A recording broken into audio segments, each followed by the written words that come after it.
Hey guys, so today is 2 days after the Slfl concert in Tulsa, and I'm kind of sad. Post-rock concert depression has set in, and my voice is killing me, and I didn't even try because I'm tired and done. But I got this shirt, this one, with the tornadoes, and I'm like right in the middle somewhere, and it goes St. Louis and then Kansas City. Sorry about that, people.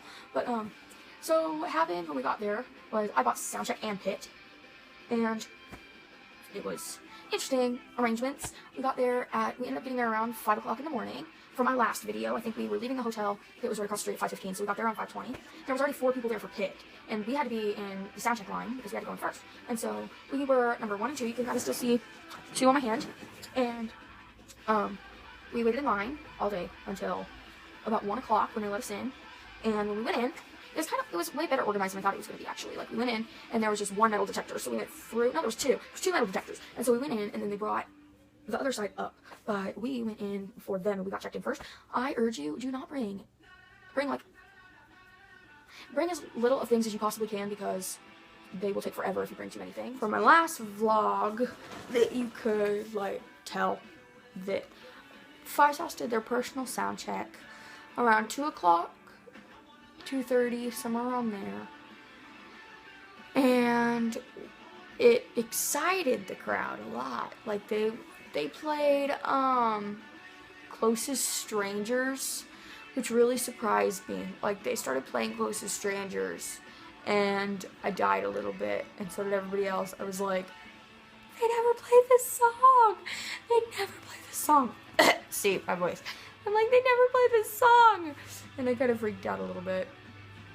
So that was great. But, they let us in sound check around 3:30. 3 o'clock. No, I think it was 3 o'clock. So I think we went in around 3 o'clock or 3:30, somewhere around that area. And then when we got in, like, they took us down. I met Kat, their tour manager. We ended up, like, the night before, we went and stayed in the Loft. And, because that was, like, the rumored hotel that Slfl was going to stay in, so we went and stayed there. And first person who came in was an Australian guy. Like, he came in, we were like, how was your day? Like, trying to get to know people, like, just in case. And he said in an Australian accent, he was like, pretty good, how was yours? And we're like, oh my god. And we're like, pretty good. We kept it pretty chill, which was good. But he got in the elevator and left. We never really talked to him anymore. And then this Irish guy came in, and we were like, what the heck? He was in a Slipknot shirt, and he came in, and my friend Lexi, she was like, I love your tattoos, because his legs were, like, covered in tattoos, and we liked his tattoos. So we were like, I like your tattoos. And he's like, thank you. And, like, they started talking about his tattoos, and we realized he is Irish. And he's like, where are you guys from? We're like, Neosho, Missouri. And we go, where are you from? He goes, Ireland. And then my friend Abby, she goes, that's where Niall's from. And he goes, yeah. And we're like, how does an almost 60-year-old man know who Niall Horan is? It was like, no normal 60-year-old man knows who that is. But he was like, yeah, blah, blah, blah. Then he asked us, like, what we were doing there, and obviously we were wearing Slfl shirts, so we were like, Slfl! And he's like, oh, so you're going to see them tomorrow? And we're like, mm-hmm.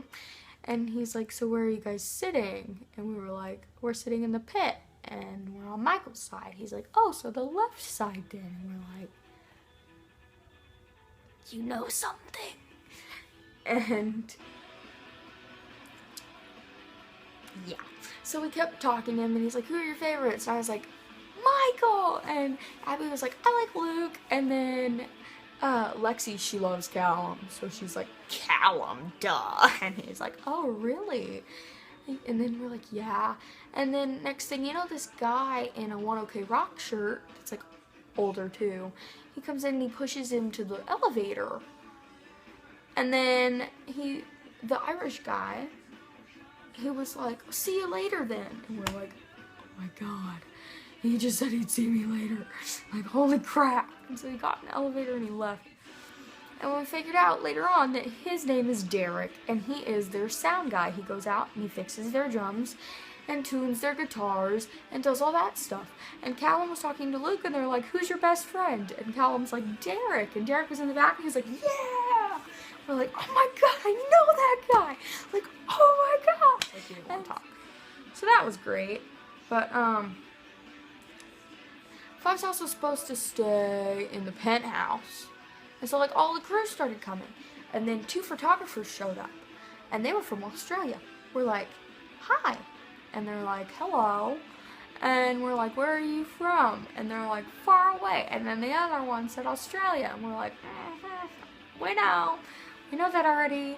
And then they're like, where are you from? And we told them. And they asked, like, how far away it was and stuff. And then, my god. My friend Abby, she was like, your accent is so cute. He's like, not cuter than yours. And then got in the elevator and left. Like, he was so nice. And then we figured out at the concert that he was like their photographer that takes pictures of them all the time. So that's great. Yay. But yeah, they were supposed to stay in the penthouse. And then all these girls were running around screaming, and it made them go across the street and stay in the Mayo instead. And then Ashton got really annoyed because he was trying to eat, and all these girls went up and started taking pictures of him at the window. Like, why? Why do you have to do that? He would have came out and met you later if you didn't do that. They were just sitting there taking pictures of him, and so he got escorted straight up to his room after he was done eating. So that's what you do when you be annoying people. Don't be annoying. For a little while, and we figured out they stayed in the Mayo instead, so that was great. And then the next day, we woke up early, as I have told you, and we waited in line, and then we got to sound check. I was like sitting in line for sound check, or not in line, like Cat, which my mom met in the elevator and was like, I like your shoes, and she was like, thank you. She was really nice, actually. She took us straight down, like, she had to, like, they didn't let us choose, like, where we were sitting. She took us straight down the line, took us all the way to the very end, which I was like, people who got there at noon got better seats than the person who got there at 5 o'clock in the morning. Like, that made me mad. That was not okay. But, it was like right before the show started, and I was looking back because we were sitting right on the edge where I could see backstage, and I see this little kid. Like, he looked so little, but he wasn't really little, he was kind of tall. And he walked by, and it was freaking Harry, Ashton's little brother. I was like, oh my god, Ashton's little brother is back there. My mom's like, who? And I'm like, Ashton's little brother. And she's like, oh. And then I see this blonde girl, like, go by on a scooter, and I was like, oh my god, that's Liz Hemmings.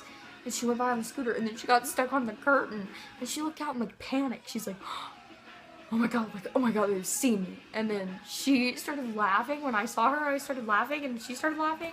She got unhooked from the curtain and kept going, and I was like, I just, like, kind of, like, eye talked to Liz Hemmings. God. That kind of sucked a little bit. Just a little bit. I mean, I think it was worth it. It was like a really cool experience, but they got out there really late. Like, they were running late because the sound wasn't, like, good or something.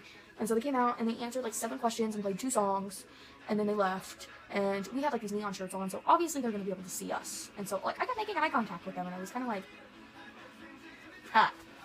But that was pretty good.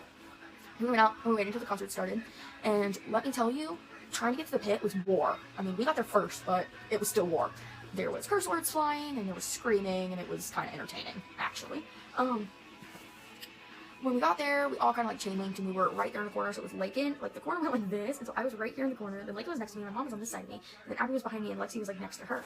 And, like, Roy English came out, and his guitarist that was on our side, after the thing, I had a sign. I had my sign. I had a sign that said, pick please.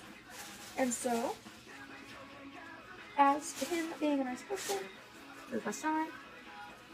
As him being a nice person, he threw me a pick, which is in here. I have all my stuff in here.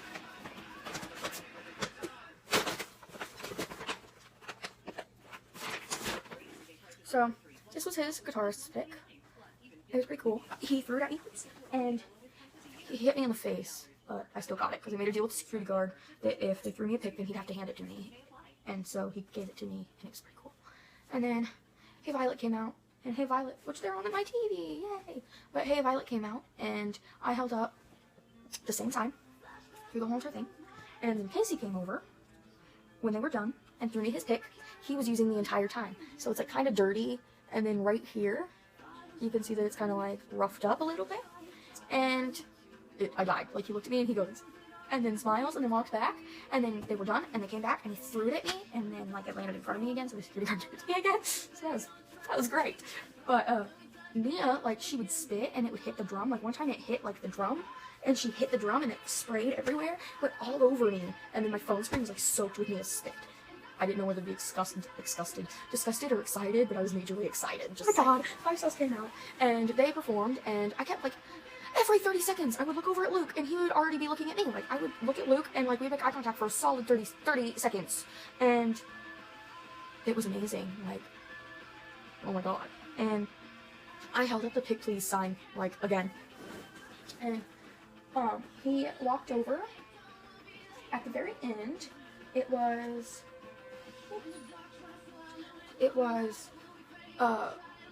their last song, and he came over right after She Looks So Perfect. He came over at the very end of the catwalk, and I held up this sign. No, I did not. That's not the right sign. I have a lot of signs, but I held up my pick please sign again, and Uncle kind of laughed at me one time because like I was holding it upside down. Simple me. But so he threw the pick, and this is how I lost my friend, by the way. He threw the pick, and it hit her in the arm, and it fell on the ground on the other side of Lakin, and Lakin found it, bent down, picked it up, and gave it to me, which it's right here. So I have Luke's pick, too, and it goes in the dark, so that's pretty cool. And, that was pretty cool. But it ruined a friendship because she thought it was hers because it touched her. But it was not, it was mine because we found it fair and square, so yeah. But Ashton, at the very end, he had like 4 drumsticks in his hands, and he gets on a speaker and it comes down, and then he walks straight in front of us, and I held up this sign, Ashton, drumsticks for my little brother. You can see it now. And he walked by. I got the sacred drumstick. That happened. I got the drumstick, and it's actually like, I don't know if you can see it, but it's right there. He got blood on it, so that's Ashton Irwin's blood on this drumstick. I'm gonna go today and I'm gonna get a frame and the frame of it. And I'm gonna walk. But yeah, it killed me a little bit. And he kind of like, I was holding the sign like this, and so he kind of, it was this hand. So he came over and he opened my hand, put the drumstick in it, and did this, and held it on my hand, and then shut my hand, and held my hand like this, and shook it a little bit, and looked me in the eyes, and smiled, and turned and walked like the corner, and walked to my mom, and he gave my mom a high five, I think is what she said. I can't remember. I was too focused. But, oh my god. But he was like, he smiled, and like when he was talking to the girl next to me, and when he like said something, he like turned around to me and like spit came out of his mouth and went on me. So Ashton doesn't spit on me, people. And I met Ashton Irwin. And then, as many of you may know, because of Snapchat, Ashton Irwin had a penis hat, which came in this bag because I bought it, people. And I gave it to him. And I kind of died a little bit because they took my penis hat. And he started posting on Snapchat about it and stuff, but like the security guard wouldn't let us throw it. And so my mom was like, Luke, and like Luke came over there and he looked at it, and she's like, and he's like, just throw it.